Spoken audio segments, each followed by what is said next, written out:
Essas características, elas não são inerentes ao ser humano.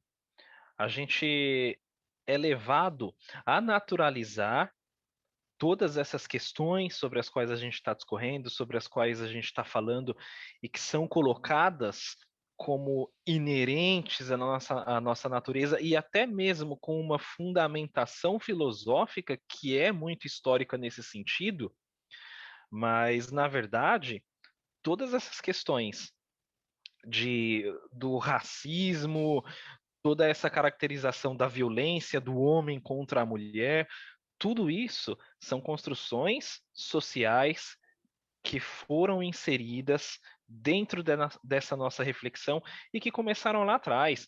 O racismo, quando você pega o Fanon para estudar a questão, o racismo ele foi uma ferramenta que as pessoas precisavam num processo que era inerente ali à época de acúmulo primitivo do capital, para que a colonização e a subjugação dos povos fosse necessária. Então, o racismo não é natural. Violência do homem contra a mulher não é natural. Dominação do homem contra sobre a mulher não é natural.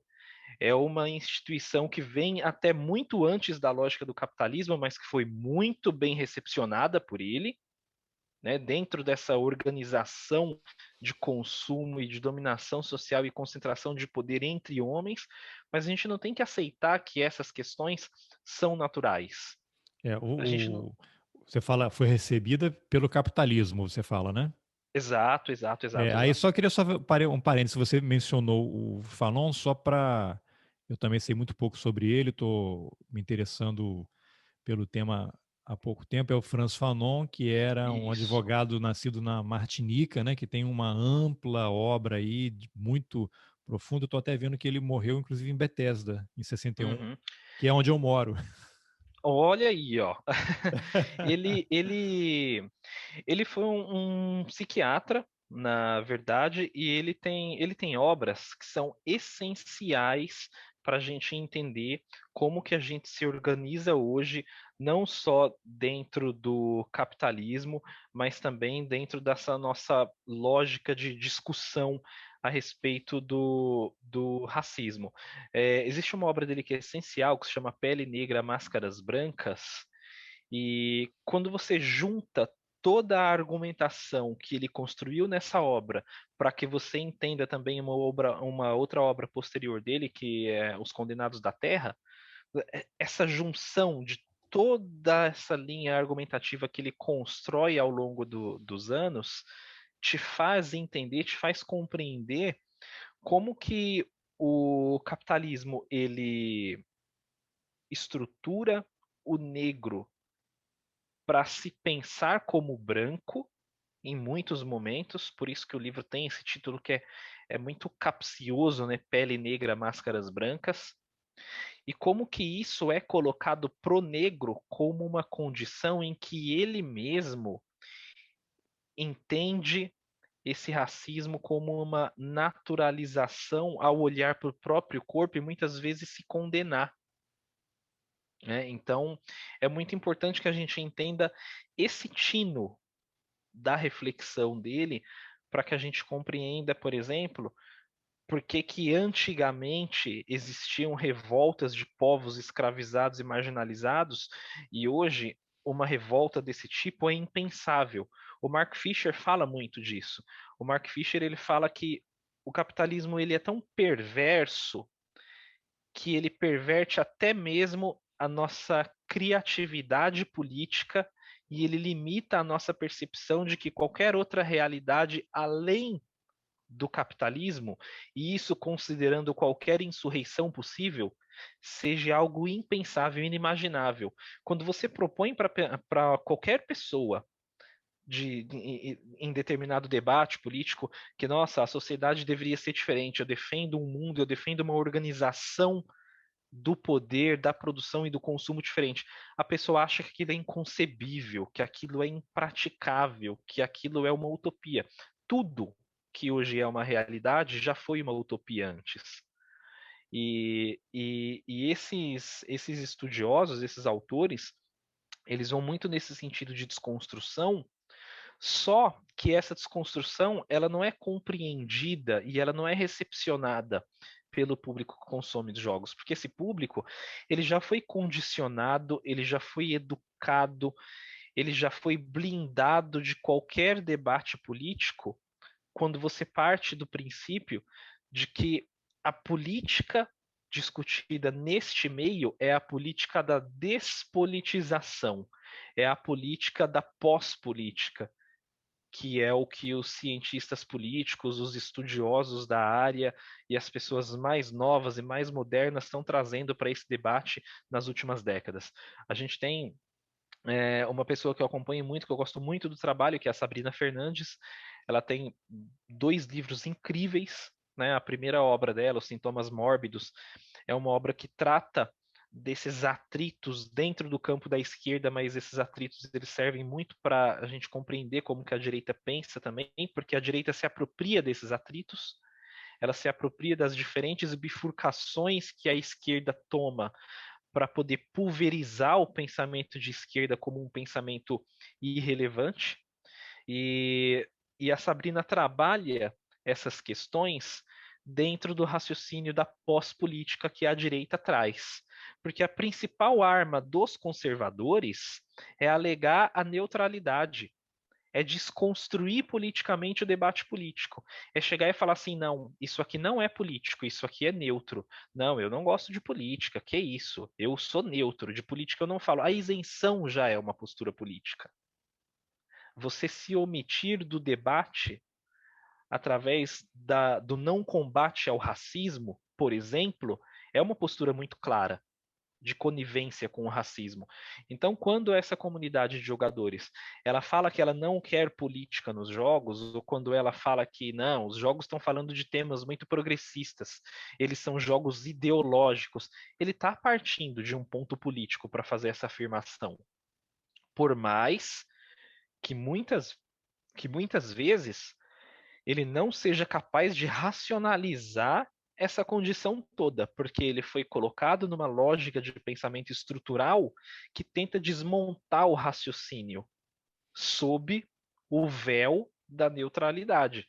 A neutralidade é a maior arma da direita faz muito tempo, mas nos últimos anos ela tem sido não só uma grande arma, ela tem sido o discurso de partida. Quando você fala, por exemplo, que você não quer um ensino, entre aspas, ideológico na escola, que você quer a escola sem partido, você está partindo de um ponto político. Porque você já está partindo de um ponto de que existe um partido na educação, que existe uma ideologia implícita na educação. E você parte desse ponto com diversos mitos, que são mitos idiotas, de que o sistema de ensino é marxista, de que o Paulo Freire está destruindo a educação, de que esses pontos de senso comum são uma realidade que na verdade não são. As pessoas falam, por exemplo, do Paulo Freire como se em algum momento o método dele tivesse sido implantado no Brasil. Não foi. O método dele não é implantado no Brasil. No entanto, Harvard, que é a universidade que as pessoas tanto gostam de remeter a um celeiro de gente que é meritocrata, a um celeiro de gente que sabe o que está fazendo com as diretrizes do mundo, ou com as diretrizes de grandes conglomerados econômicos ou do pensamento liberal, é um lugar que não só aplica conceitos freirianos, como o Paulo Freire ele nunca colocou os pés em Harvard para estudar de fato. Ele colocou os pés em Harvard para dar aula. E ele O fez que isso por 10 parece uma anos. loucura, né? Que os caras se apropriam e usam aquilo contra É, o país de mas é, origem. é o discurso, é como a direita se apropria de eventuais ignorâncias ou falhas argumentativas ou desmembramentos da esquerda para pulverizar esse pensamento com uma lógica maluca que não faz sentido, mas que para quem já está despolitizado é fácil de assimilar, porque o direito o discurso da direita, perdão, ele é muito fácil de ser assimilado e é assim que eles conseguem se vender. Ele não vem com um academicismo, ele não vem com termos complexos, justamente porque ele se fundamenta na destruição desse academicismo, principalmente essa direita extremamente reacionária. O combate à intelectualidade é uma potência do fascismo e é um dos pilares centrais, porque ele precisa que não haja a reflexão para que as ideias sejam assimiladas dentro da sua simplicidade. E daí Porque o vem que o as meme, né? pessoas Aí vem os é, memes. o que as pessoas mais querem na era da informação é que a informação chegue deglutida, chegue mastigado, porque é muita informação. É uma cacetada de informação. E aí essa informação, ela precisa ser processada de uma maneira muito rápida por uma maior quantidade de pessoas, e a destruição da intelectualidade faz com que o meme ganhe uma força argumentativa que suplante uma obra, um livro, uma reflexão.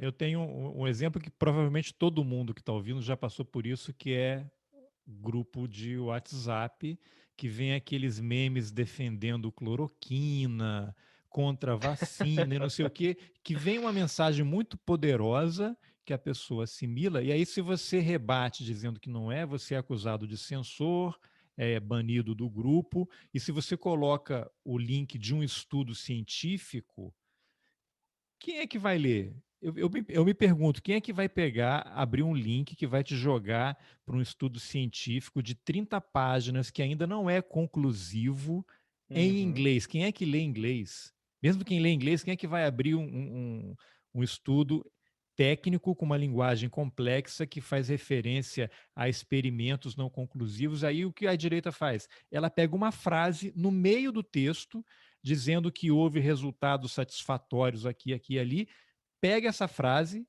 não chega até a conclusão, porque a conclusão é que não há conclusão, precisa de muito mais gente para passar pela experiência, né, mais tempo, né? Ele não chega nessa parte, ele pega uma frase solta no meio, fora de contexto, dizendo que houve resultado positivo e transforma num meme e dá o crédito para determinada instituição. Aí você começa a pegar qual é a instituição?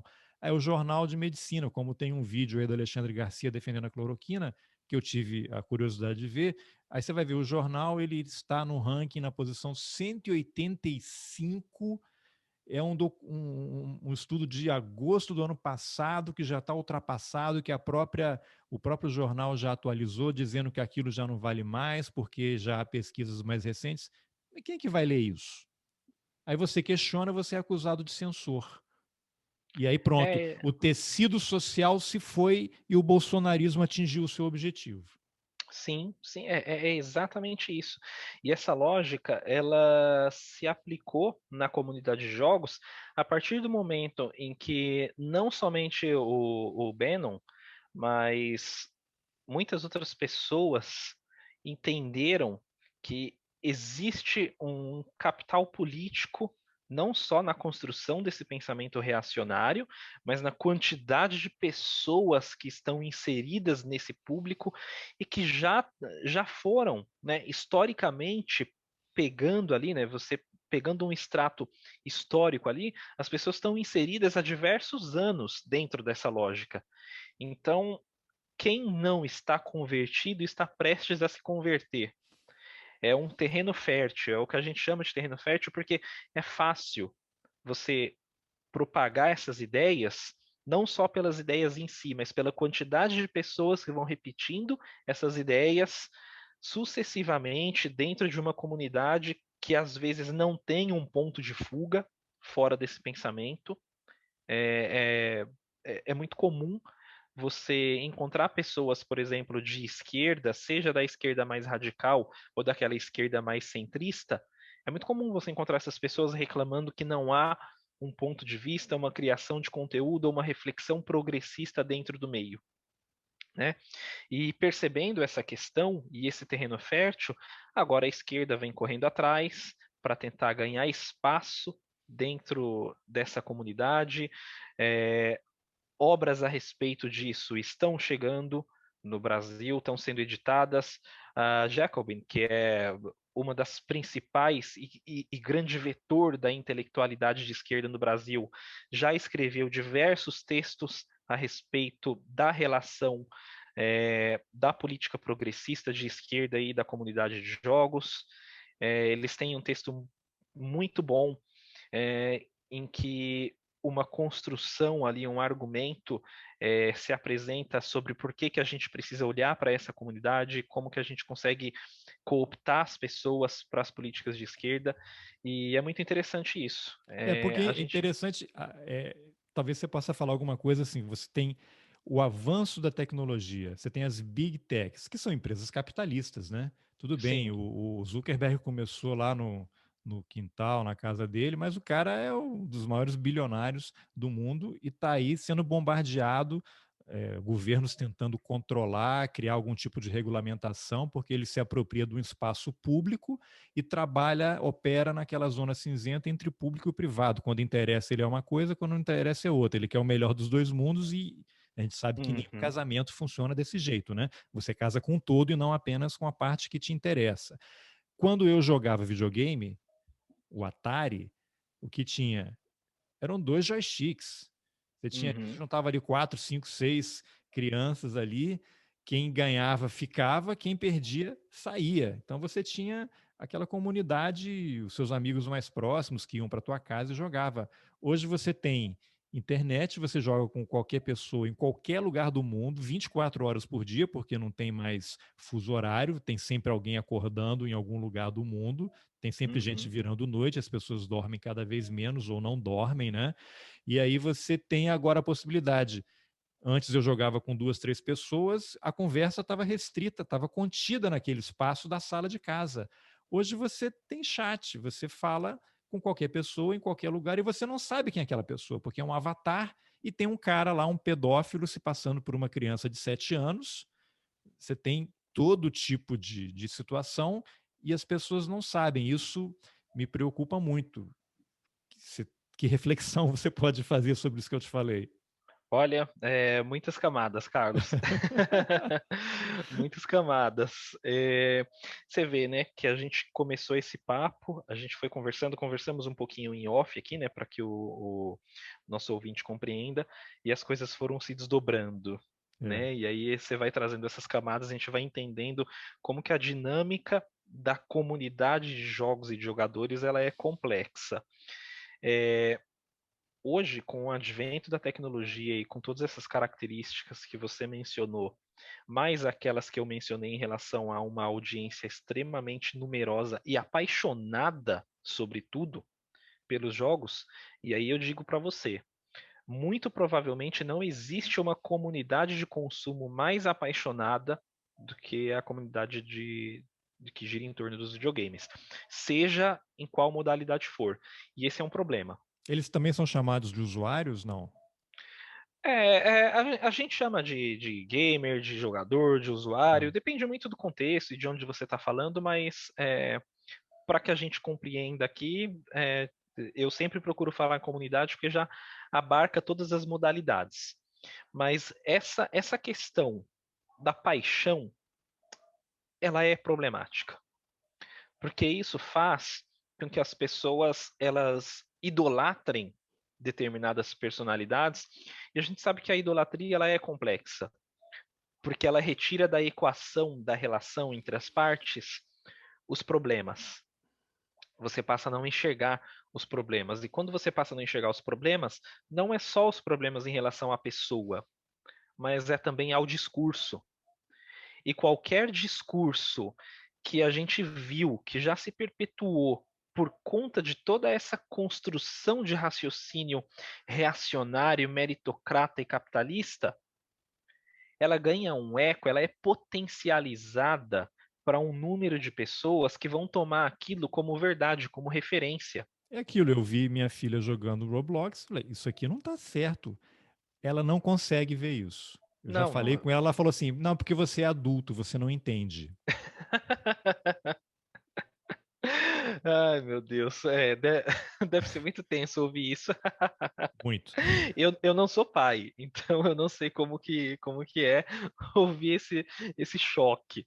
Você fala, nossa, eu sou um adulto e é uma criança que está me Você não dizendo isso. entende o jogo, você não entende É, como é que é. é, é e muitas vezes, e não só a sua filha, mas qualquer outra pessoa, ela vai tomar determinados discursos como verdade se ela ou qualquer essa outra pessoa aleatória a qual a gente está se referindo, ela não for preparada para ter uma reflexão e um olhar crítico sobre as coisas. Porque esses ídolos, esses portadores da voz e da informação da comunidade, né, esses grandes atletas, esses pro players, essas pessoas que estão fazendo transmissões para 200 mil pessoas. Tem gente que é assistido por 200, 300, 400 mil pessoas Caramba. simultaneamente. É O cara joga o muita vídeo lá gente. no YouTube e pronto. Não, joga ali a transmissão ao vivo e você tem 500 mil pessoas ao vivo assistindo aquilo naquele momento. Então, é de Assistindo uma. uma pessoa jogar uma partida de um jogo qualquer. Ou uma equipe, entendeu? É como a gente está falando, esportes, eles se organizam para fazer os jogos em estádios. Então você está falando de um montante de pessoas, de dinheiro, de uma força capitalista por trás daquilo, de uma máquina que tem tentáculos que alcançam o mundo todo. Então você imagina, ontem a gente teve, acho que ontem, antes de ontem, a gente teve a entrevista do Lula para o Reinaldo Azevedo. Extrapolou as 200 mil pessoas ao vivo ali pela Band no YouTube. Isso sem contar quem estava ouvindo pelo rádio e tal, etc. Mas pensa no YouTube como um veículo.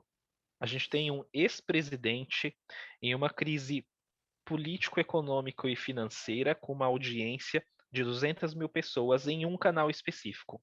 Não sei nem se 200 mil pessoas, né? Porque pode ter 3, 4 pessoas assistindo no mesmo lugar, né? Não, sim, isso, mas vamos pegar a métrica do que o Tá. aplicativo acusa. Vamos pegar essa métrica. Que é o que a gente tem objetivamente falando. Isso é um ex-presidente de um país com 220 milhões de pessoas dando uma entrevista para um jornalista. E não estou fazendo juízo de valor aqui para o Reinaldo. Tem jogador e tem equipe que movimenta 3, 4, 5 vezes esse número. E o cara é o quê? Ele é um jogador de videogame. Só que ele é um 220 jogador. mil pessoas assistindo, né? Que você falou milhões. Mil, desculpa, isso. É, 220 milhões eu comentei o povo brasileiro. tá, a população. Isso, a população. Agora pensa no seguinte: um jogador, ele movimenta 2, 3, às vezes 4 vezes mais que isso numa transmissão, mas o problema não é o número, não é a situação, é o discurso que isso costuma trazer. Né? É o discurso que isso costuma trazer, e a gente sabe o discurso que está engendrado nessa comunidade.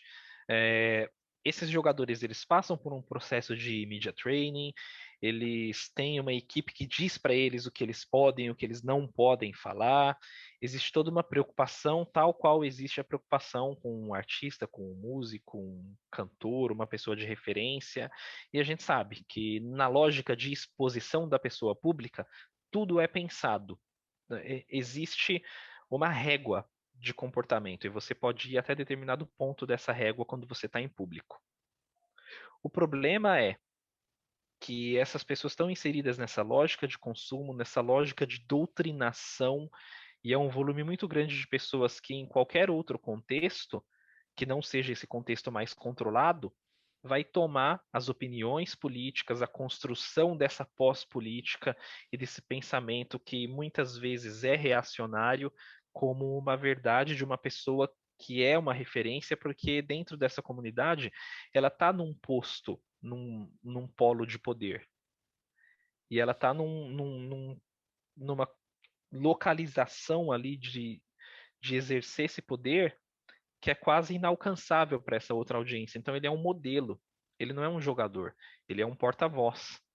E se ele conseguiu, pensando daquela maneira, chegar onde ele pensa, esse modelo é um sucesso. Então o discurso é um sucesso também. Caramba. Agora,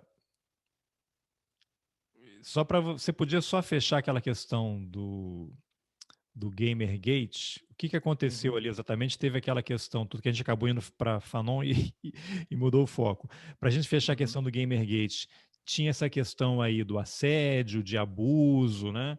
E tem também aquela questão que eu tinha mencionado do Clash of Clans, que não era exatamente a mesma coisa, mas é isso. Pessoas podem entrar e, com dinheiro, elas compram armas ou ferramentas e acabam Uhum. é, tendo um desempenho melhor ou vencendo um determinado jogo. E aí a comunidade se voltou contra aquilo, é isso? O escândalo específico do Gamergate, o escândalo específico foi por conta de uma produtora que foi acusada de só ser uma produtora de sucesso, e a gente está falando nominalmente da Zoe Queen, foi quando ela foi acusada de lograr sucesso após dormir com determinadas pessoas da indústria, especificamente da crítica especializada. Eu lembro assim, era um ex-namorado dela que a acusou de ter relações sexuais com um jornalista de games e ele Uhum, fazia matérias favoráveis aos jogos que ela desenvolvia, né? E depois isso se isso, comprovou que não era verdade. exatamente. Só que qual que é o ponto? Dentro da comunidade já estava gestado todo o pensamento reacionário de achar que mulher sequer faz parte dessa comunidade.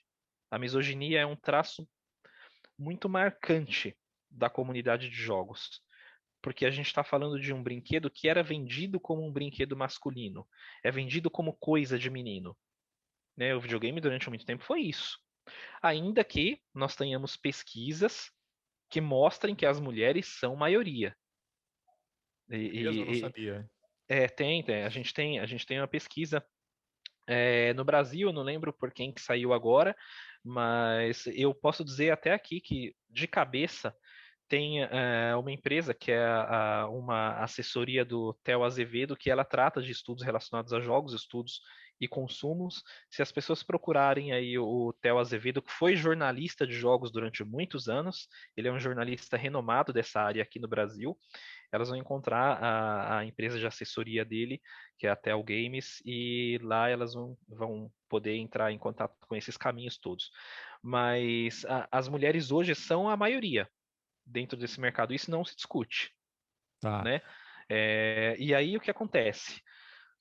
Historicamente, o fato da mulher estar presente nessa comunidade sempre causou repulsa porque tinha aquela coisa, pô, você vai perder para uma menina, credo, isso aqui é coisa de menino, menina brinca de boneca, tem essas situações todas.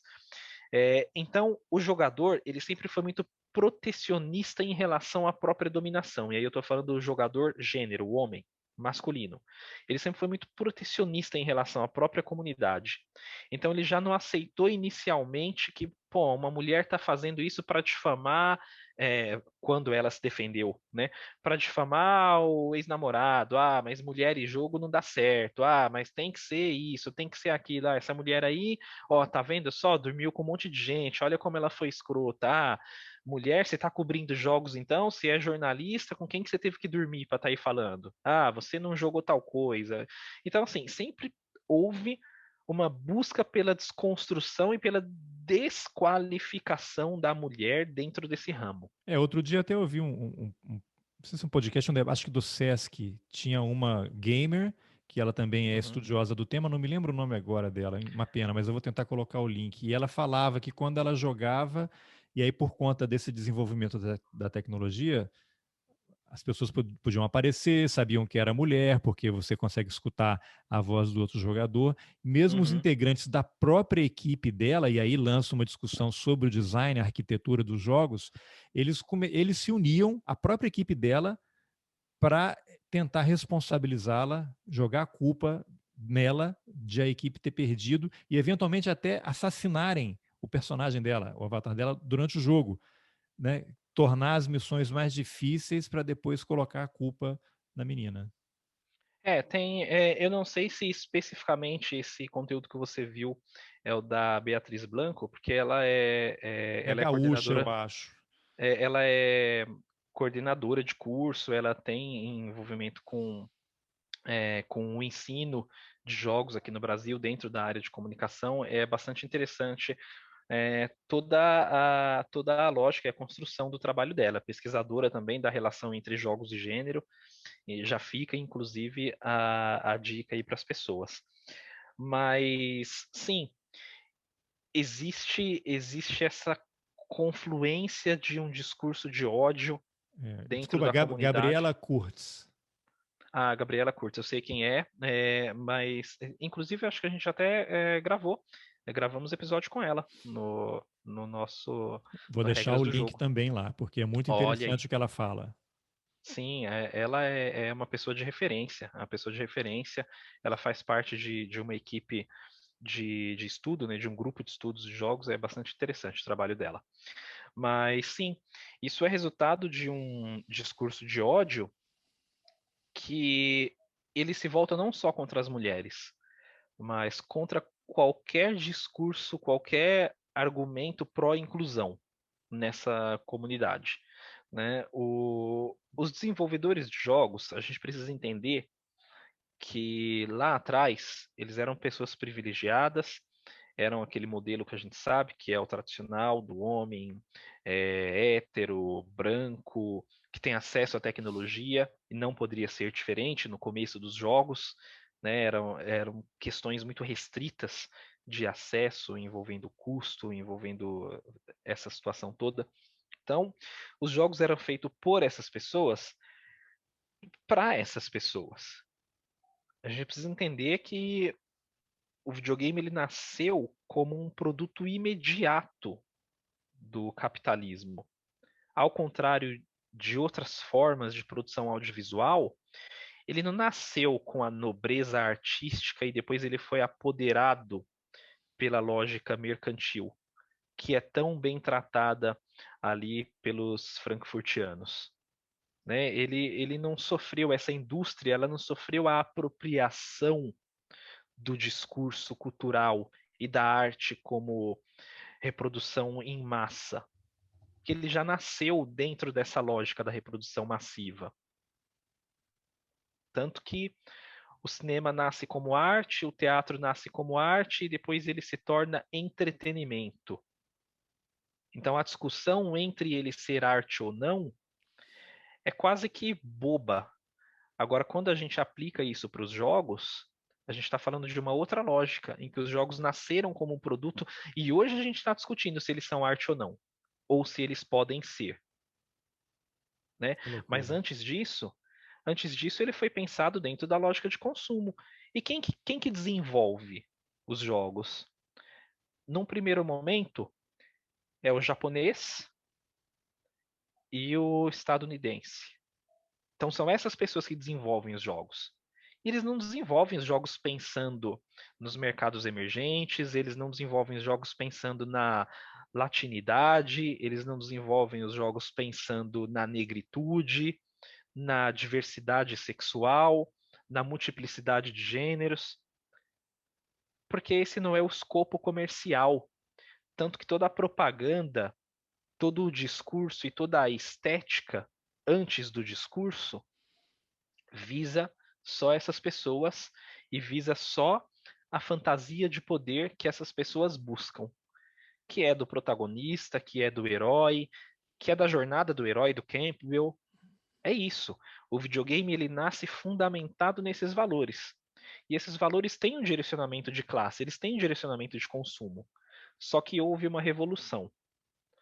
Houve uma revolução porque à margem da indústria existe uma outra camada de produção e que se revelou também uma outra camada de consumo, que é a dos jogos independentes.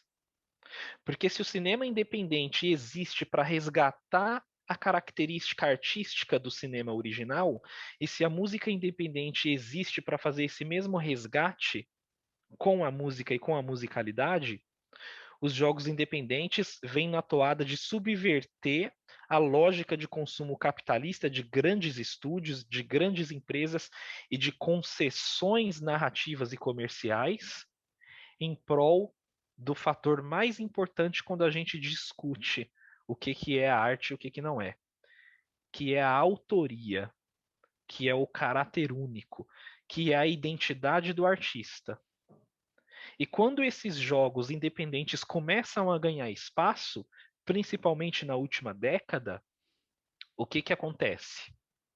Eles movimentam um outro círculo social, que é o círculo de pessoas que não precisam ser abastadas para criar jogos. Isso faz com que mais pessoas tenham acesso a ferramentas de produção e, por consequência, pessoas marginalizadas, pessoas dentro de um campo maior de diversidade, de anseios existenciais mesmo, elas começam a fazer jogos com essa temática.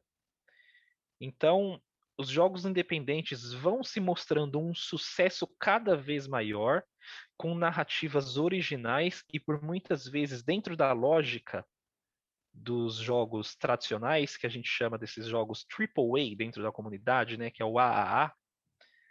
Os jogos independentes eles conseguem balançar tanto o mercado financeiramente falando, que esses jogos AAA eles começam a observar esses temas e trazer esses temas para as grandes produções.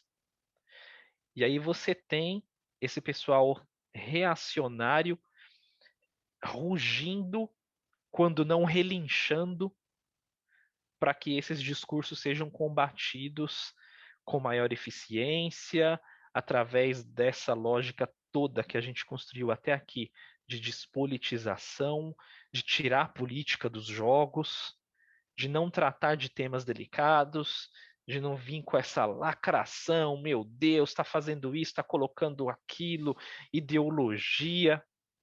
Os jogos nunca estiveram ausentes do debate político, mesmo quando eles foram um ente totalmente abstrato.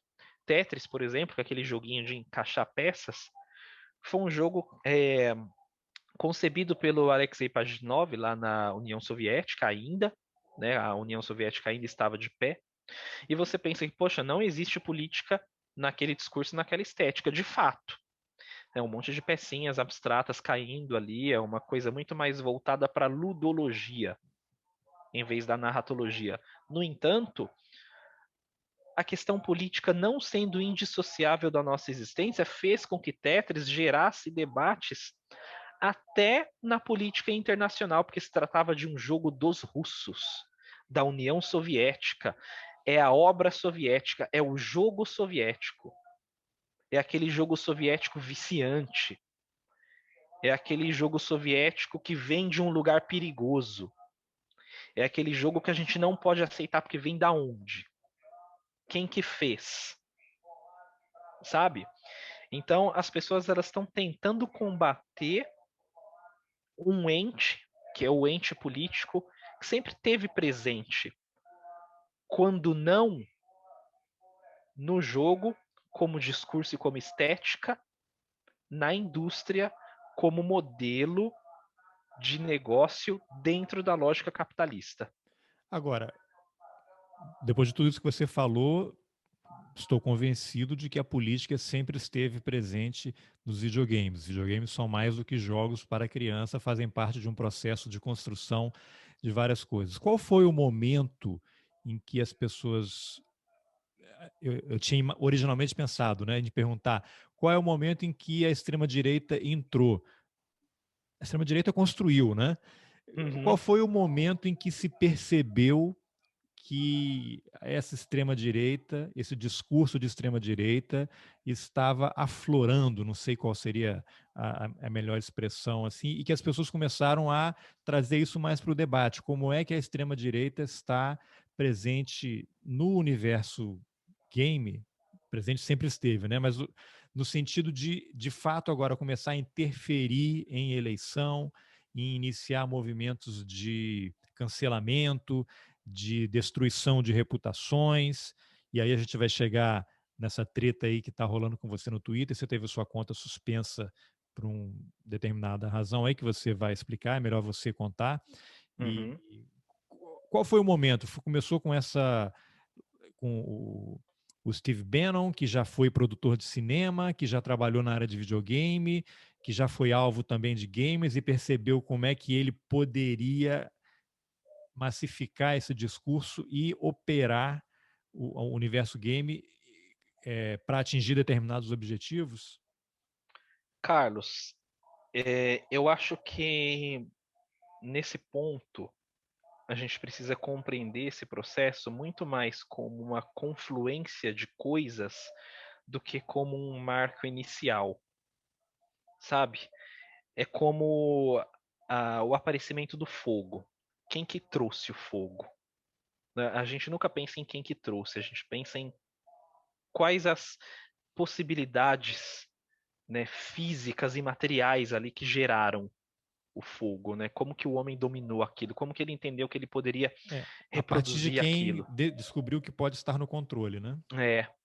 É, eu acho que entre muitas variáveis que são compreendidas dentro dessa confluência, está essa comunicação massiva das pessoas, essa possibilidade das pessoas entenderem que muito mais gente pensa como elas pensam, tá? A possibilidade de você estabelecer alianças e contatos com gente que enriquece esse pensamento reacionário vindo de outras frentes, sabe? É por isso que a gente tem gente no Brasil hoje falando que tem que ucranizar isso aqui. Por que que tem que ucranizar?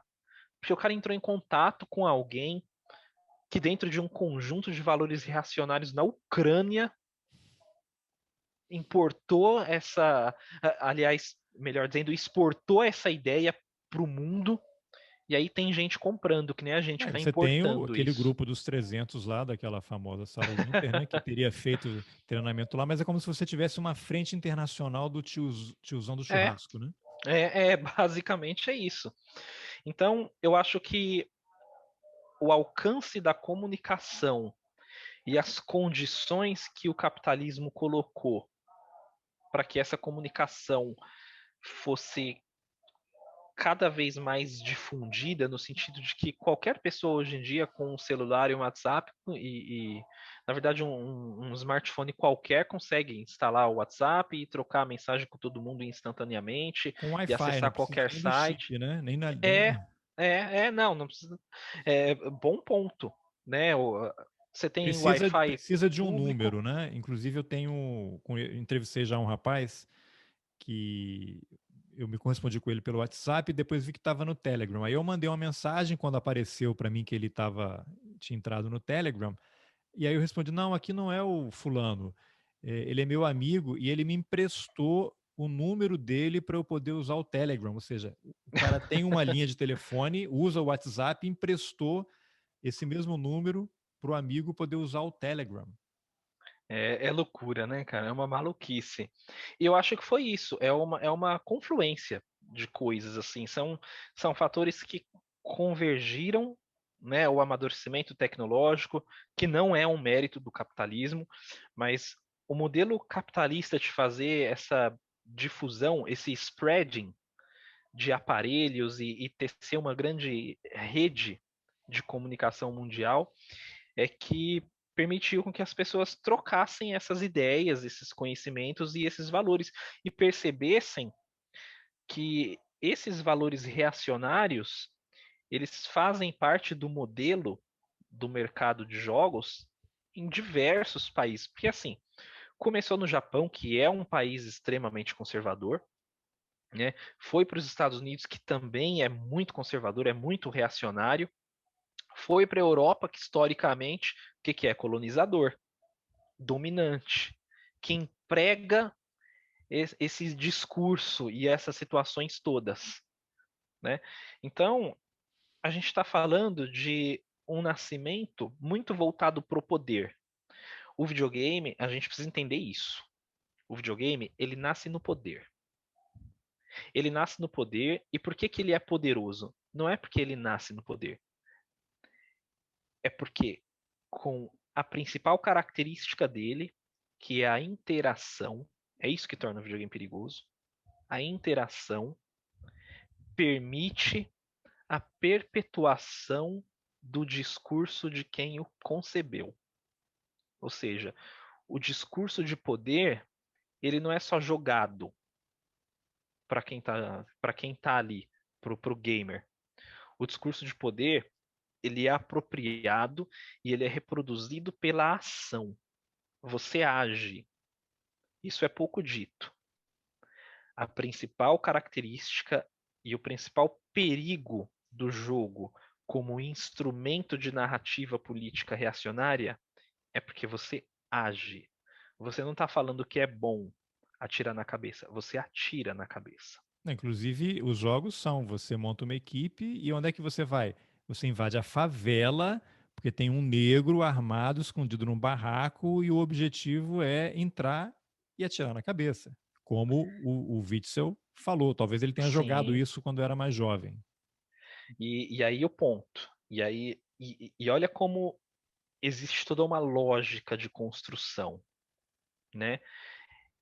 É muito comum as pessoas nessa comunidade elas serem extremamente reacionárias e liberais, porque elas acham que o Estado não funciona, porque tem todo esse discurso, porque elas querem menos Estado, porque a gente sabe que é assim que o liberalismo funciona. Porque quando todo mundo está ganhando dinheiro, ninguém quer o Estado perto, mas quando tem É, prejuízo, de repente todo mundo vira socialista. e aí, exatamente, e aí o cara não entende que é justamente a ausência do Estado que gera a favela, que gera a pobreza, que gera a marginalização do indivíduo, E, que e entra, fortalece a milícia. exatamente, que entra para esse mercado das drogas, da bandidagem, do Estado paralelo, Não, e não só isso, entendeu? você tem crianças desde muito cedo jogando videogame e aprendendo que a favela Sim, é o lugar de bandido, porque é onde o jogo acontece, e tem que entrar para matar, porque lá é tudo sim, bandido que quer tomar o que você tem. sim, sim. E a partir desse discurso perpetuado na narrativa, perpetuado no fazer, no conceber essas obras com esses valores e na possibilidade, não só possibilidade, na verdade, é na obrigatoriedade da interação, porque o jogo só acontece com a interação, né? Senão ele não seria um jogo, ele seria um filme. Então, na obrigatoriedade de interagir é que mora o perigo, Porque você tem que formar uma porque quadrilha. sim, é uma milícia, é uma milícia com um discurso pronto, e aí entra revisionismo, aí entra uma série de características que, por exemplo, o Call of Duty, que é a série de jogos mais famosa que tem dentro do gênero de jogos de tiro ali, extremamente competitivo, a gente está falando de cifra de milhões de dólares, de uma franquia extremamente poderosa. É uma franquia que se fundamenta em acontecimentos de guerra para construir uma narrativa no modelo americano. E qual que é o modelo americano de construir narrativa de guerras? No cinema, que é onde esse jogo se baseia muito. É na construção de que o vencedor é que conta a história. Então ele conta a história do ponto de vista dele, com as revisões dele, com os pontos que lhe interessam, com as supressões e omissões que lhe interessam também, sabe? Então a gente está falando de uma ferramenta importante não só pelo conteúdo, mas pela mecânica.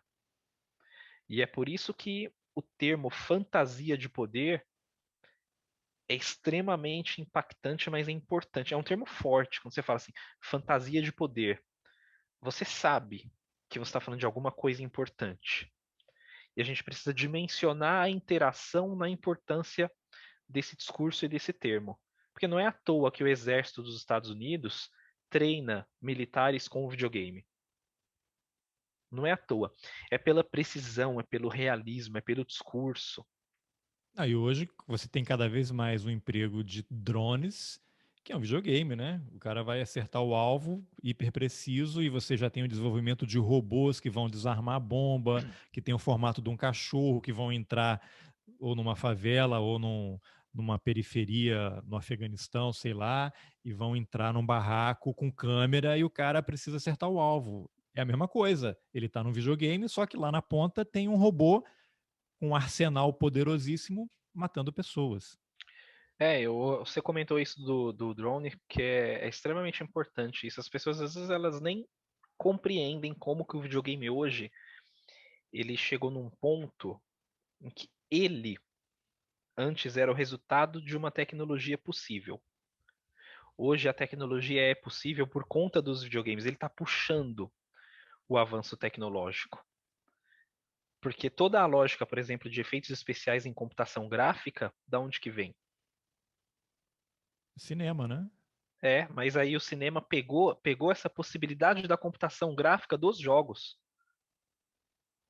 Toda essa Não, você lógica. tem a Lucasfilmes, né? Do Star Sim, Wars, que sim, ele criou uma sim. indústria enorme. Ele começou a produzir efeito especial para o cinema, para todo Uhum. mundo, né? Sim, sim. E aí essa questão da tecnologia ela é muito interessante, né? Porque no cinema os efeitos especiais nascem com efeitos práticos, né? O pessoal com boneco, com maquete, com essas coisas todas. Pô, Star Wars, metade do set é de bonequinho, é de coisa Porque pequenininha não ali, havia né? tecnologia ainda, né? Exato.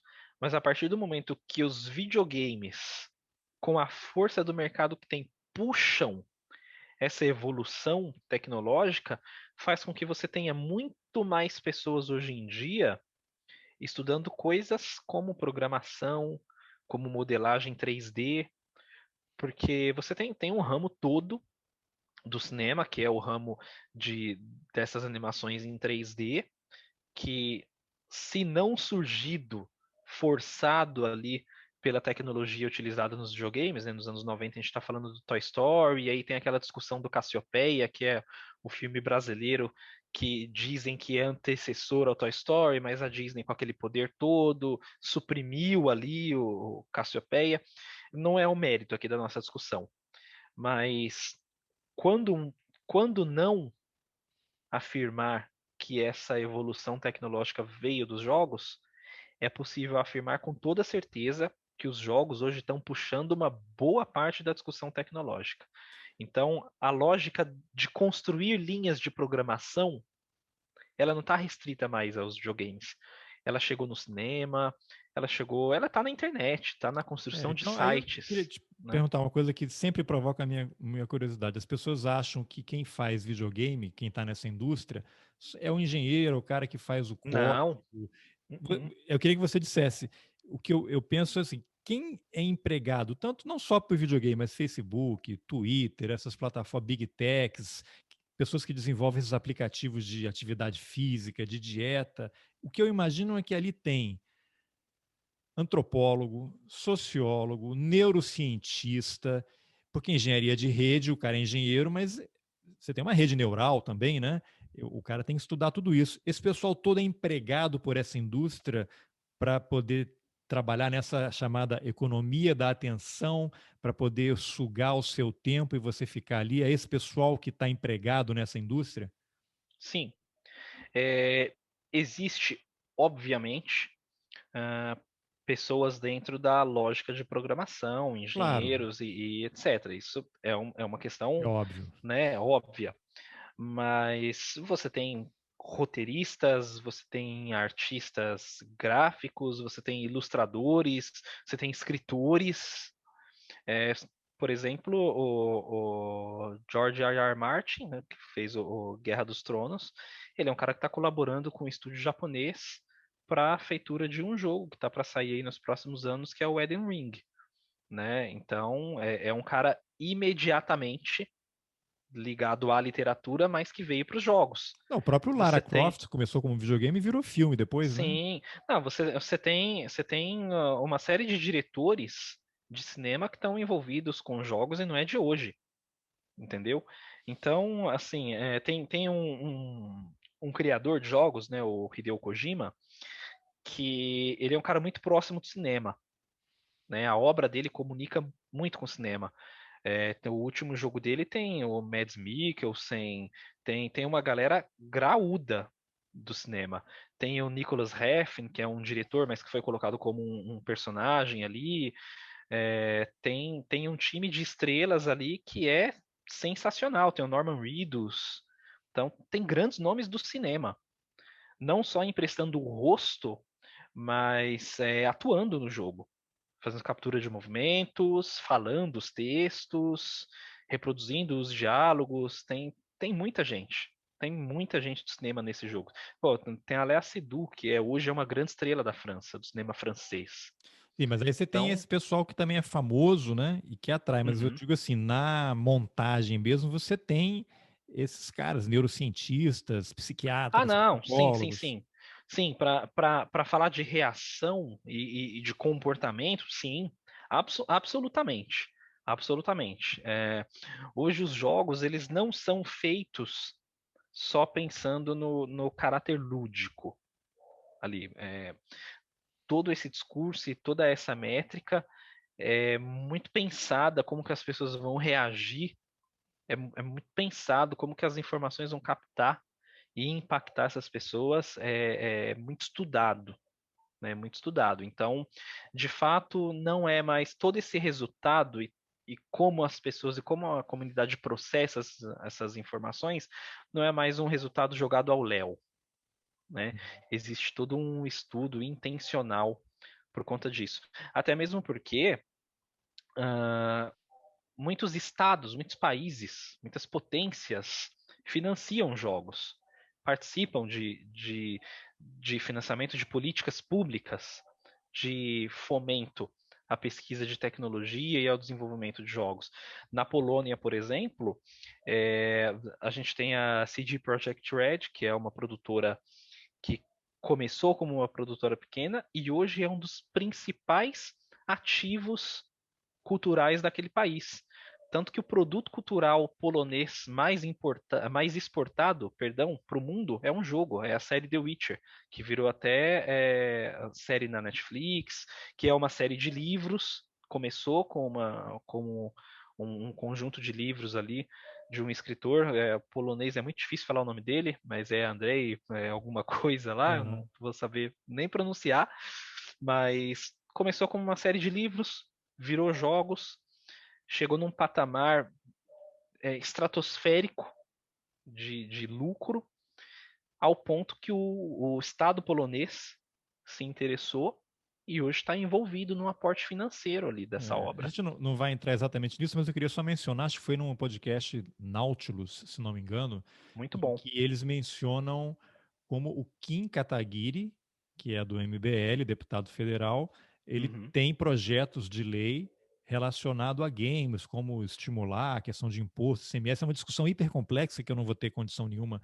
de entrar, e isso viraria uma outra discussão, outro episódio, mas só para mencionar, para você ver como é que ele se aproxima dessa comunidade de games. É um cara de direita, né, que estava naquele movimento todo lá que resultou no golpe e na saída da Dilma. Então, como é que eles estão se apropriando e coloca, né, esses movimentos de direita dentro do universo gamer e está dialogando e interagindo com essas pessoas. E aí, para a gente caminhar para o final, eu queria que você explicasse, você vai amarrar isso que eu falei, com essa treta no Twitter. O que aconteceu? Eu entrei no Twitter para te seguir, tua conta tá lá, ontem à noite, mas eu vi que fazia alguns dias que você não postava. Eu não sei se você estava ausente ou estava impedido, como aconteceu com o Daniel, o cara que eu entrevistei há pouco tempo também, que suspenderam a conta dele. Que treta é essa que você arranjou no Twitter? Foi bom você comentar o Kim Kataguiri, porque ele, inclusive, foi uma das pessoas que se pronunciou em relação a essa treta aí, publicamente. A contra E ou a seu favor? tô contra, obviamente. Então, Ainda qual bem, foi a porque se, treta? se É. um cara desse estivesse ao meu favor, eu ia ficar seriamente preocupado e Então, triste. qual foi a treta que você se meteu Bom, aí? vamos lá, vou contextualizar aqui. Eu tenho um perfil no Twitter, né, que é o Gamer Antifa. É um perfil declaradamente de esquerda, eu nunca me omito em relação a isso, eu faço questão sempre de dizer. É, é um perfil que eu criei em maio do ano passado para bater de frente com esse discurso reacionário, né, para discutir essas pautas, para conversar com as pessoas. E esse é um perfil que ele se fundamenta em três coisas que eu acredito que estão extremamente ligadas, né? Que é videogame, política e inclusão social, porque eu sempre advogo a favor dos jogos como uma maneira tanto de você interagir e incluir mais pessoas em determinados círculos de vivência e de convivência, mas eu também prezo pela acessibilidade dos jogos. Acho que os jogos são para todo mundo, eles precisam chegar para todo mundo e eles são muito interessantes e eles têm coisas muito complexas e ricas e as pessoas gostariam muito e merecem ter acesso a esse conteúdo. Mas é um perfil que está sempre ali no bojo dessas discussões humanistas em relação aos jogos e sempre fazendo críticas que eu acho que são críticas pertinentes. O que acontece é o seguinte: o Gaules, para quem talvez não saiba, ele é o maior streamer brasileiro e ele já chegou a ser o segundo maior do mundo em número de audiências. Ele já teve aí, eu não vou lembrar o número agora de cor, mas a gente está falando aí de uma cifra que gerou aí acho que em torno de 600 mil pessoas de uma só vez o Eu como, assistindo. como não jogo videogame, nunca tinha ouvido falar dele. Comecei a ouvir essa semana por conta dessa confusão. Uhum. E ele faz essas transmissões, né? Ele joga ou comenta jogos e coloca online e as pessoas assistem, né? Isso, exatamente. Exatamente. É, eu sei que há mais de 300 mil pessoas ao vivo ele já chegou mais de uma vez, né? Que é um grande número. Pensa, já é um número maior do que um ex-presidente falando, né? Sim. Então, assim, olha o poder, olha a dimensão disso. Mas mais importante do que isso é o que se fala para essa audiência. E eu postei um vídeo dele no dia 18 de março, espalhando muita mentira em torno da atuação do movimento MTST, que ele erroneamente se refere como MST, é uma confusão comum que as pessoas que não sabem a diferença desses movimentos fazem, né? Ele falando muita mentira a respeito desses movimentos, falando que se trata de um movimento de invadir a casa das pessoas, e com um discurso extremamente reacionário de que se você quer ajudar as pessoas, bota elas para dentro da sua casa, e dizendo que o pobre tem acesso a muita coisa que o capitalismo permite, né? É um discurso totalmente maluco, assim, totalmente idiota e enviesado e Equivocado, ignorante. né? Muito, muito, muito, muito. E é mentira e é fake news. E eu postei um vídeo dele falando essas coisas porque eu me questionei se alguém que diz essas coisas merece participar de uma premiação que estava ali reconhecendo aquela pessoa como uma pessoa das mais influentes da nossa comunidade. E tendo como base que eu, como pesquisador numa universidade federal séria, como é o UFABC, pesquiso a relação entre política, videogame e comunidade, tendo isso em consideração, eu acho que a minha pergunta foi pertinente. Você Foi fez um pertinente. tweet, você colocou o Eu vídeo e fiz fez essa pergunta. exatamente, fiz essa pergunta. Foi isso. E o que aconteceu a partir daí? Meu amigo. É o que acontece. Lembra que a gente falou ali sobre essas pessoas serem vistas como ídolos? Sim. Aconteceu uma retaliação em massa, uma denúncia em massa das pessoas que o acompanham, que entenderam o meu discurso como uma reprovação a ele como pessoa e uma retaliação. Elas entenderam aquilo como uma retaliação ou como uma tentativa de cancelamento, como uma inveja, como muitas coisas, né? Gente, primeiro que cancelamento é uma bobagem, é um discurso pueril, né? Eu fiz um questionamento e eu acho que eu ainda sou livre para questionar, independentemente das políticas da plataforma, independentemente das ideias serem compatíveis comigo ou não, tanto as ideias do que viram o tweet, quanto as ideias da plataforma em si. Questionar eu posso, e eu fiz. Mas aí o que aconteceu? Você começou a receber É, eu, comentários, eu ameaças, ofensas? isso, eu vou entrar nisso. E aí as pessoas com essa lógica de que pô, o cara tá tentando cancelar o Gaules, o cara tá com inveja. Eu comecei a receber esses discursos e outros. Comecei a receber ameaça. Teve gente que perguntou por que que eu não me matava. Teve gente que falou que eu sou muito invejoso. Ah, mas olha aí, é um falido. E começaram a orquestrar paralelamente a esse conjunto de ofensas, de xingamentos e de retaliações, uma denúncia em massa da minha conta. Ao Twitter. Uma milícia Exatamente. digital. Exatamente, foi isso.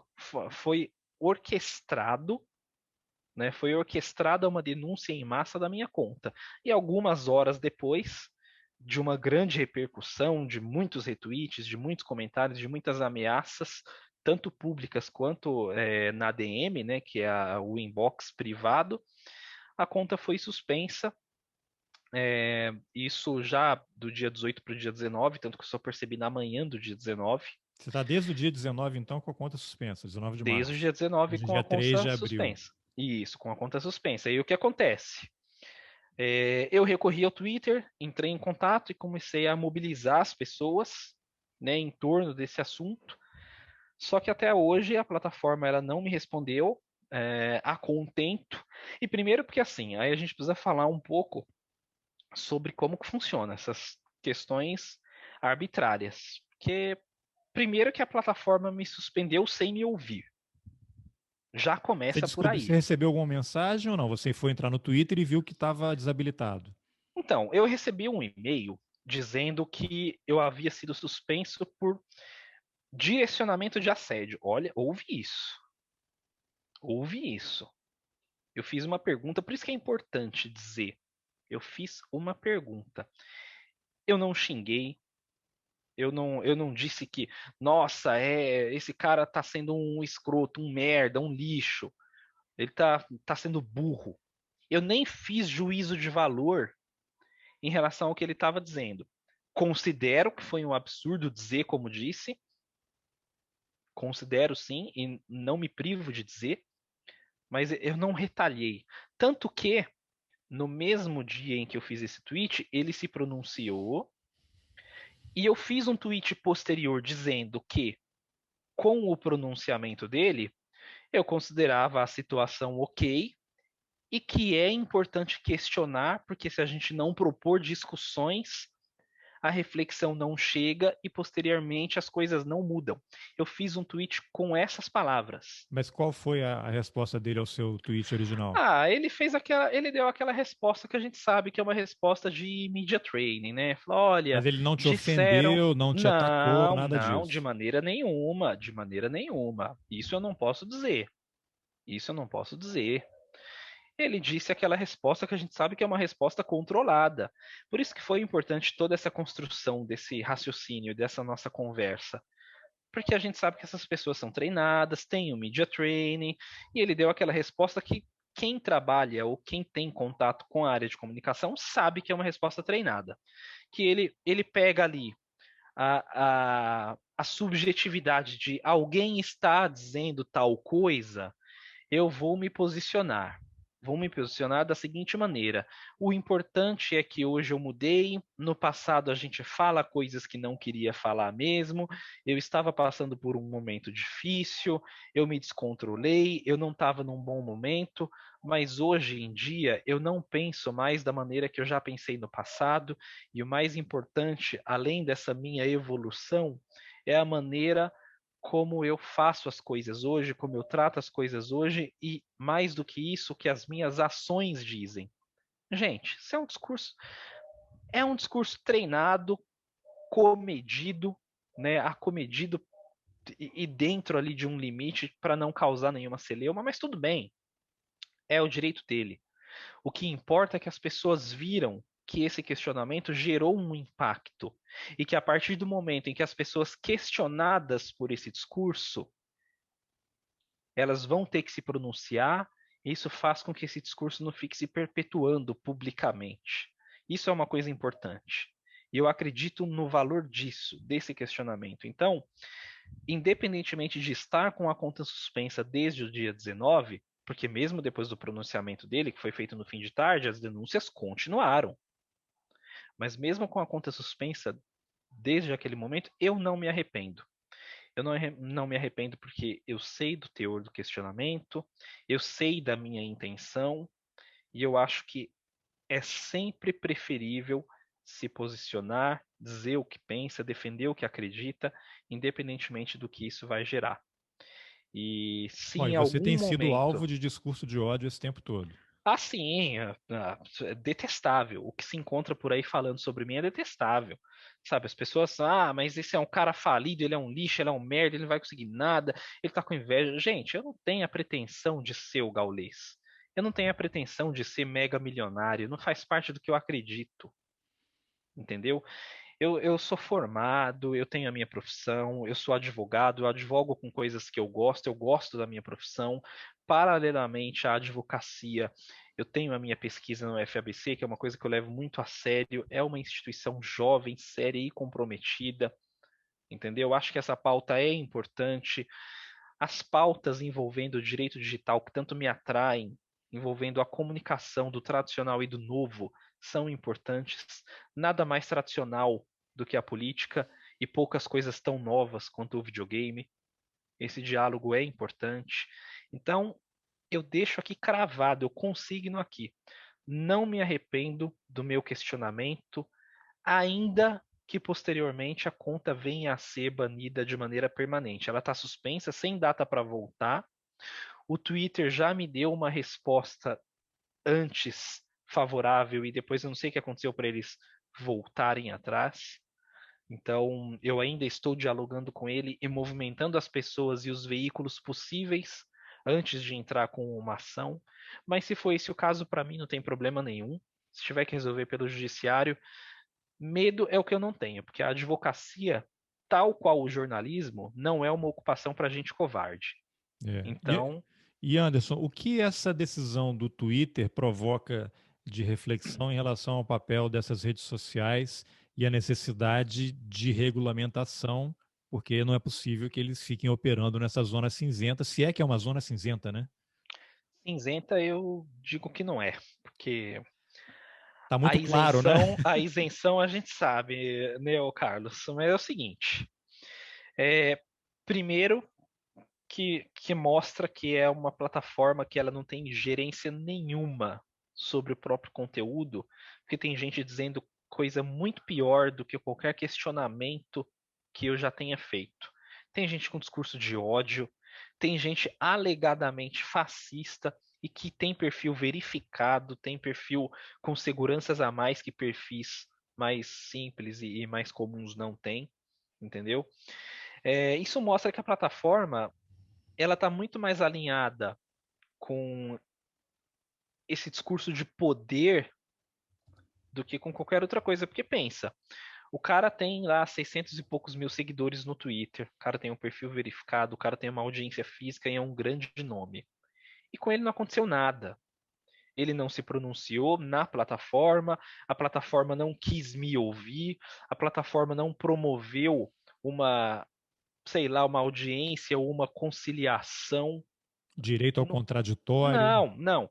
Contraditório e ampla defesa funciona da seguinte maneira: você preenche um formulário padrão que não tem rastreabilidade nenhuma, eles te dão um número de protocolo por você ter preenchido.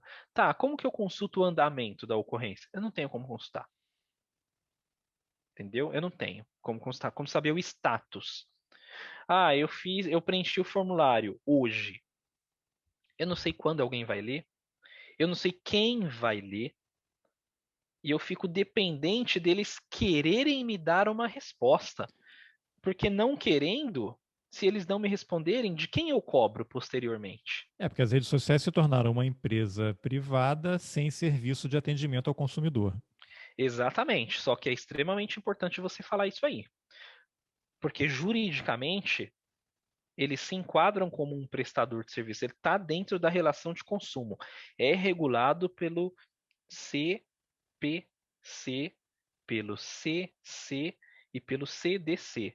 Código de Processo Civil, Código Civil e Código de Defesa do Consumidor. Então eu posso ir ao Procon Essa reclamar do Twitter. pode ir ao Procon e pode ir para a Justiça Civil alegando relação de consumo, porque hoje é como a Justiça já reconhece as relações entre usuário e redes sociais. Que é uma Não relação só entre, abusiva, né? não só entre o Twitter, como o Instagram, como o Facebook. Facebook, todas as redes sociais são enquadradas dentro da relação de consumo. Eu não Todas. sabia. Importantíssima essa informação. É importante, é importante. É importante pelo seguinte: a partir do momento que se estabeleceu uma plataforma de consumo que tem como serviço a comunicação, todos os seus direitos relacionados à livre liberdade de expressão, eles precisam ser garantidos pela plataforma. O direito ao contraditório precisa ser garantido pela plataforma em caso de supressão de qualquer outro direito. E isso não está acontecendo. Não está acontecendo no meu caso, como não aconteceu no caso do Daniel Cara, e sabe-se lá quantas outras pessoas tiveram seu direito violado, entendeu? Aconteceu comigo recentemente, até depois da entrevista que eu fiz com o Daniel, quando suspenderam a conta dele, que eu postei no Facebook uma charge que era uma suástica nazista embaixo da terra, só a pontinha saindo. E algumas pessoas em volta, e uma delas comenta assim: ah, mas isso não é nada, gente. Quer dizer, o nazismo emergindo, vai sair da ponta do iceberg e como Uhum. ninguém está vendo o todo, não, isso aqui não é nada, né? Não estão vendo os sinais. E postei no Twitter. No Twitter não aconteceu nada, compartilhamentos e tal. No Facebook eu postei num grupo fechado do Roteirices e 2, 3 dias depois eu recebi uma mensagem que a postagem havia sido deletada porque contrariava as regras da plataforma. E eu podia recorrer. Eu recorri e aí rapidamente veio uma resposta. Ó, revisamos aqui, realmente ela não cumpre as regras. Nós deletamos a imagem e se você fizer isso de novo, a gente vai fechar o grupo. Não era nem uma postagem aberta e tal, estava dentro de um grupo. E aí depois um outro colega postou a mesma imagem, mas distorcida. Ele deu um efeito lá que a suástica, não sei se enganou o algoritmo, o que foi, e passou. Né? Então, como é que para o Facebook uma charge que é uma ironia? Ó, o nazismo está aí, tem os sinais e vocês não estão vendo, né? Só a ponta do iceberg. O que vem aí é uma coisa mais grave. Para o Facebook, uma charge criticando o nazismo viola regras e para o Twitter não. Isso mostra para mim, é importante, ô Carlos, isso mostra para mim o seguinte, que não é só uma questão algorítmica, mas aí também de mediação, moderação humana, que quem eventualmente está por trás dessa situação tem um direcionamento muito claro. Primeiro, porque se fosse só o algoritmo, ele não nasceu do nada. Ele foi feito Claro, por ele foi alguém. treinado por alguém. Exatamente. Isso já é um ponto. O outro ponto é o seguinte: quando não um algoritmo, uma pessoa avaliar, né, isso aí é uma hipótese, como que a gente sabe quem está avaliando? Como que a gente rastreia esse profissional, essa pessoa? Entendeu? Ah, porque o jornalista assina uma matéria. Eu tenho como saber qual que é o viés, a intenção, o histórico, entendeu? Não, e Um tem como juiz, saber onde ele trabalha, qual é o veículo, e sim, você pode sim, processá-lo. sim. Um juiz assina uma sentença. Então eu sei quem que me julgou. Eu sei quem que olhou aquela situação e definiu aquela conduta como mais ou menos arbitrária, mais ou menos danosa, perigosa para alguns ou não, sensível para os demais. Tá aí o Sérgio Moro, né? Com um exemplo É, muito claro para todo mundo ver. sim. E quem que julgou que a minha postagem foi um direcionamento de assédio? Porque quem foi assediado fui eu. Eu sofria o assédio dentro das possibilidades de interação da plataforma e posteriormente com outro perfil eu fui conferir essas pessoas que me xingaram, que me achincalharam, elas estão lá, entendeu? E o algoritmo não pega palavrão, não pega palavra pesada, não pega direcionamento. Pô, teve um cara que perguntou por que que eu não me matava, entendeu? E como que o algoritmo não pega isso, não reconhece isso como direcionamento de assédio? Você deu print disso daí, pretende N- tomar alguma medida? Meu amigo, não tenha dúvidas. Mas não tenha dúvidas. Agora, pensa comigo, é uma coisa lógica. É uma coisa lógica. Uma conta recebe uma denúncia em massa. Isso deveria, no mínimo, chamar a atenção de alguém. Levantar a bandeira lá, No ó. mínimo. Raise No flag. mínimo. Tinha que estar um flagzinho lá. Plim, falou, opa, por que, que tem todo mundo denunciando isso aqui? Se está todo mundo denunciando, vamos partir de um ponto que é o seguinte. Ah, está denunciando. Vamos ver quem é o denunciado. Mas vamos ver também quem é o cara que está denunciando? Vamos prestar atenção aqui, né, nessa situação toda? Como que não tem resposta para isso? Porque Sabe, como há que não uma grande tem? diferença entre um movimento orquestrado E uma coisa voluntária, orgânica, né? Até mesmo porque é o seguinte, eu imagino que ah, tanto o gaulês, e aí é importante, toda essa nossa construção é importante. Você vê, não só o gaulês, mas o Kim Kataguiri. A gente está falando de deputado, a gente está falando de alguém que foi eleito e que se pronunciou publicamente a respeito disso, me chamando de cancelador. Olha a idiotice das pessoas que a gente elege.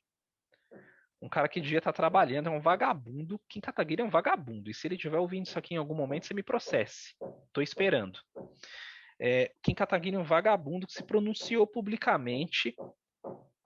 E a gente sabe que quando essas pessoas se pronunciam, elas direcionam uma manada de gente para o nosso perfil, para a nossa situação toda. Então, olha o peso disso. É o gatilho, né? E o algoritmo, nada, entendeu? Ele tá lá, na dele, deitadão, só esperando, sabe? Então, é importante que a gente entenda que essas plataformas, elas não têm ferramentas de defesa de quem sofre nas mãos desse discurso reacionário.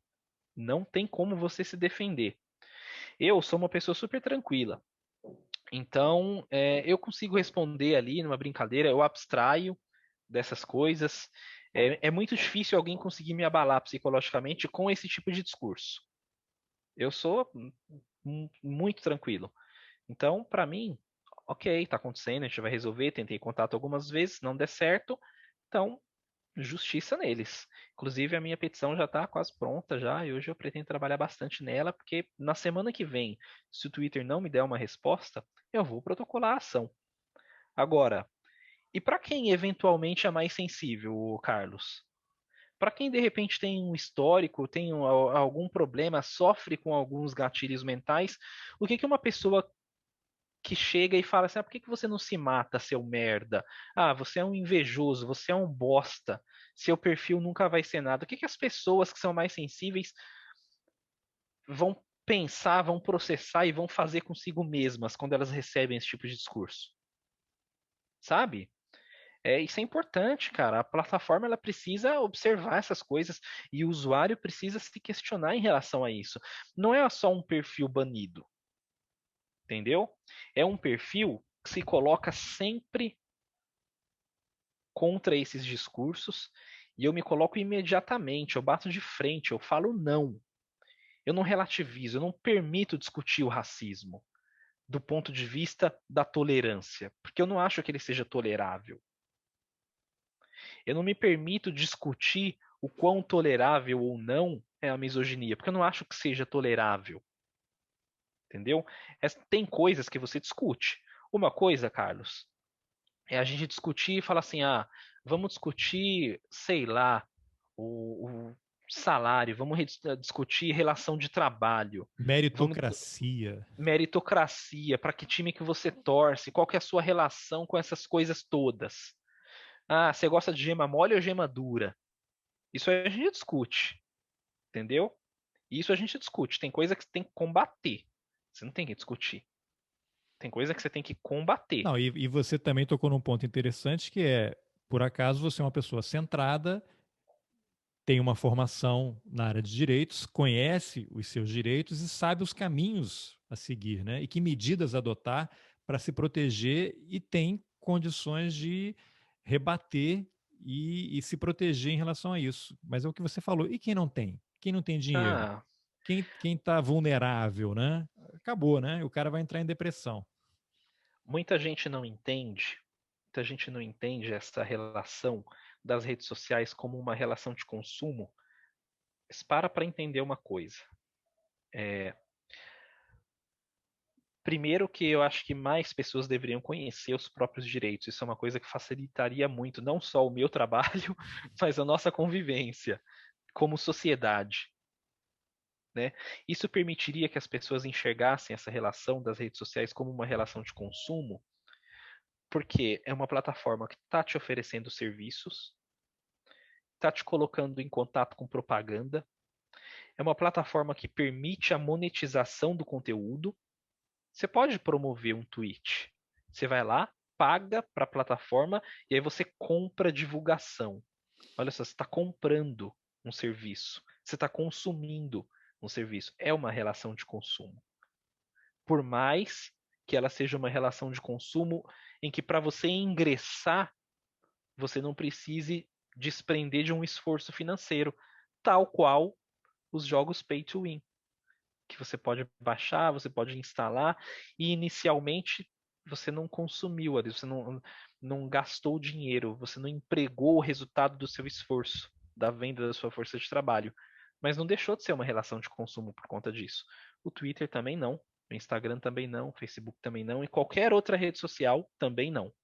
Até Então, recomendo, quem puder ler aquele livro que foi recém-lançado aí no Brasil agora em português, A Era do Capitalismo de Vigilância, da Shoshana Zuboff, que ela participa daquele documentário Dilema nas Redes. Eu até fui convidado pelo Valor Econômico, eu a entrevistei e mês passado saiu a entrevista que eu fiz com ela no Valor Econômico. Vou deixar o olha link que também interessante. nas informações do episódio, vou te mandar o link aí. Enfim, então você vai aguardar o que vai acontecer. Aí, para a gente encerrar, eu queria uma última referência sua, uma coisa que a gente não mencionou, tinha falado antes de gravar, a relação da família Bolsonaro com esse universo gamer. A gente nunca pode esquecer que o filho mais novo do presidente da República, que para fazer companhia aos outros três filhos também é investigado pela Polícia Federal, ele é um gamer, né?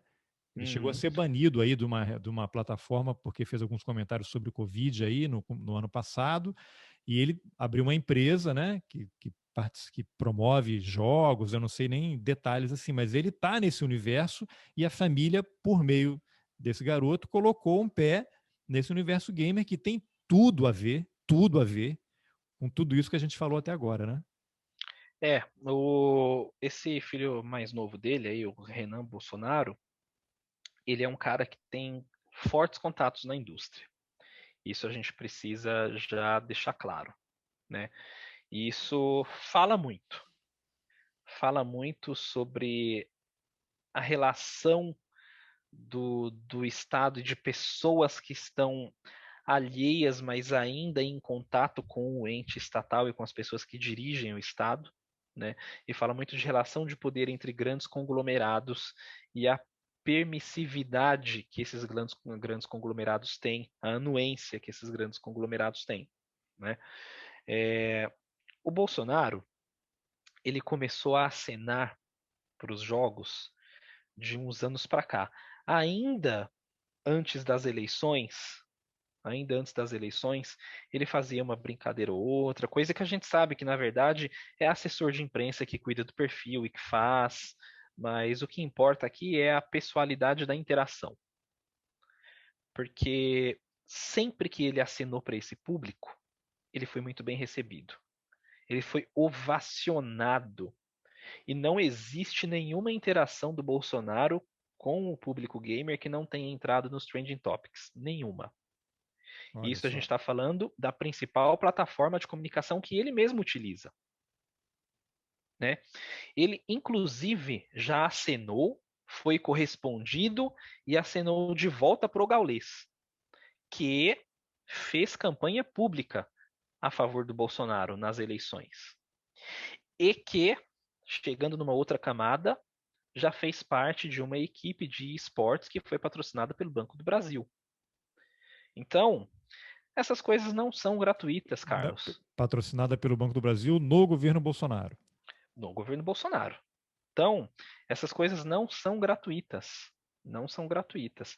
Existe uma relação muito íntima do Renan Bolsonaro com essas plataformas, tanto que ele foi banido e algumas horas depois já voltou com todas as funções restabelecidas, como se nada tivesse acontecido, Bom, não é à né? toa que a família Bolsonaro posta os maiores absurdos nas redes sociais e nunca foram Não, banidos, né? existe um discurso muito alinhado, entendeu?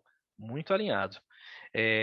Não só o Gaulês, mas diversas pessoas de nome dentro dessa comunidade.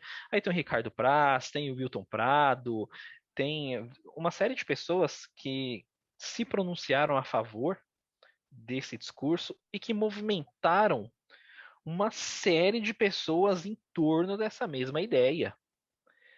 É o poder que essas pessoas têm E é a idolatria que se cria em torno delas, como se cria em torno de qualquer outro atleta.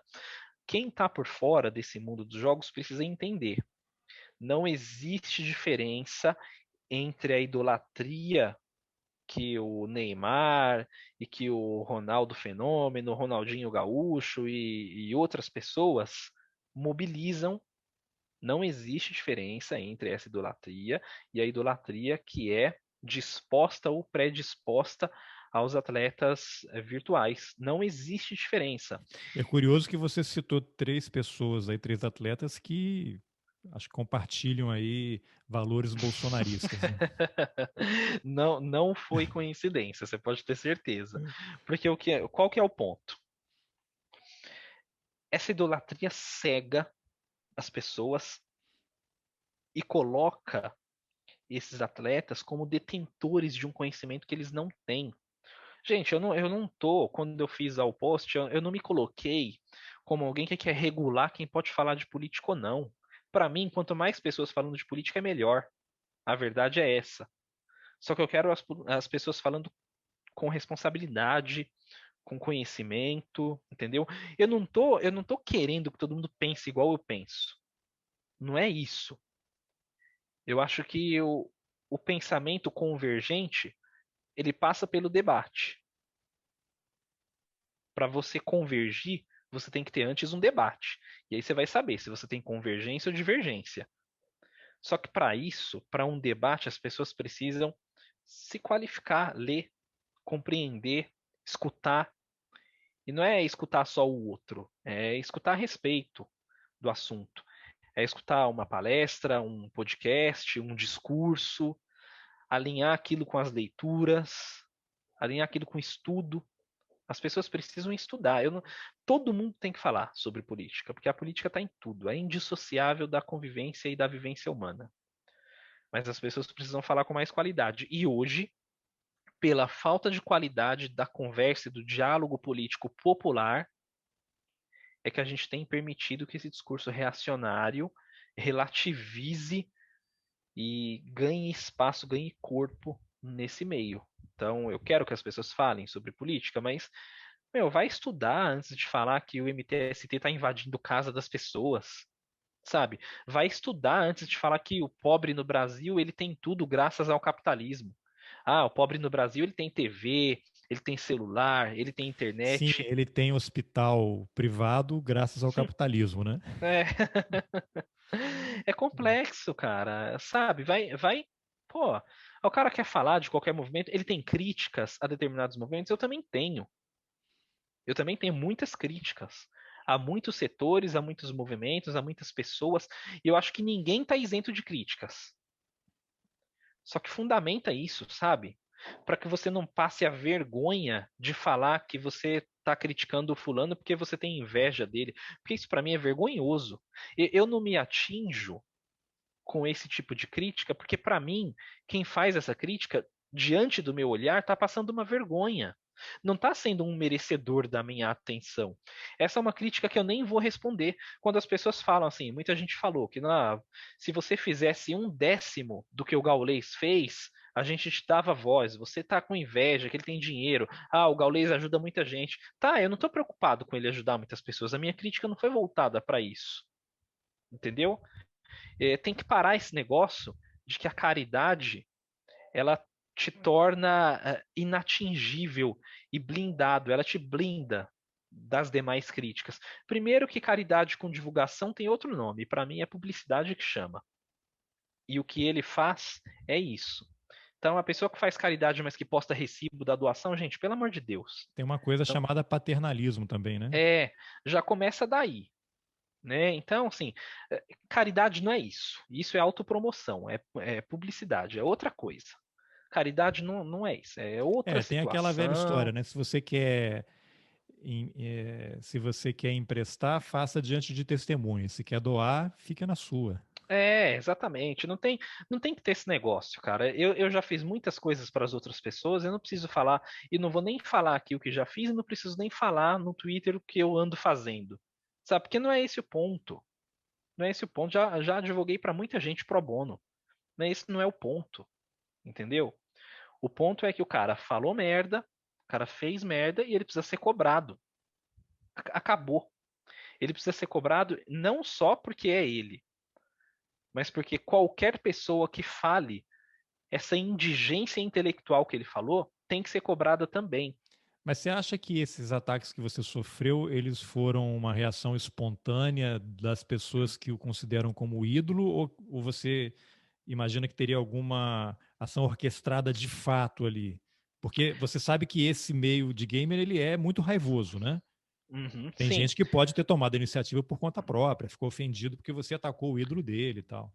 eu acho que são as duas coisas, até mesmo porque uma não anula a outra, e eu já recolhi diversos prints que eu tirei e também que outras pessoas me mandaram de gente fazendo postagem pública chamando demais pessoas para denunciarem meu perfil. Então, ocorrem denúncias orgânicas? Podem ocorrer, tudo bem. É, é o direito das pessoas de acharem que determinado conteúdo não é para elas. Não faz sentido terem denunciado esse conteúdo meu.